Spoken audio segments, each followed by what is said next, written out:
नमस्कार. तर आज आपण इडली, डोसा, उत्तप्पा, आप्पे यासोबतची शेंगदाण्याची चटणी कशी बनवायची हे पाहूयात. तर त्यासाठी मी येथे अर्धी वाटी शेंगदाणे घेतलेले आहेत. तुम्हाला चटणी किती बनवायची त्यानुसार शेंगदाणे कमी जास्त करू शकता. तर ही मी जी बनवते आहे अर्ध्या वाटीची चटणी, तर ती 4 लोकांसाठी भरपूर होते. शेंगदाणे आपल्याला फुल गॅसवर नाही भाजायचे, एकदम मंद गॅसवर शेंगदाणे व्यवस्थित भाजून घ्यायचे.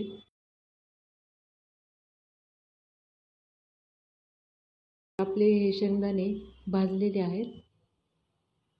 पहा, या पद्धतीने शेंगदाणे भाजून घ्यायचे. आता हे भाजलेले शेंगदाणे एका प्लेटमध्ये काढून घेऊयात. थोडेसे थंड झाल्यानंतर वरची साल काढून घेऊया. वरची साल काढली नाही तर चटणी थोडी काळसर दिसते, म्हणून आपण शेंगदाण्याची वरची साल काढून घेऊया. आता हे साल काढून झालेली आहे. आता हे तयार शेंगदाणे आपण मिक्सरमध्ये टाकूया. तर त्याच मापाने डाळ घ्यायचा आहे.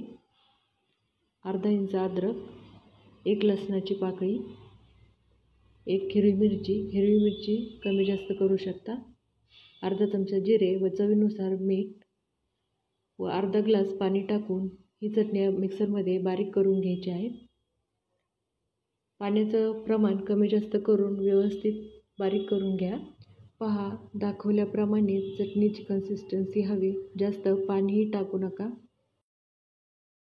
आता तेल गरम करून यामध्ये मोहरी तडतडल्यानंतर हिंग घालून तयार फोडणी आपण चटणीमध्ये घालूया. तिथे झटपट चटणी तयार आहे.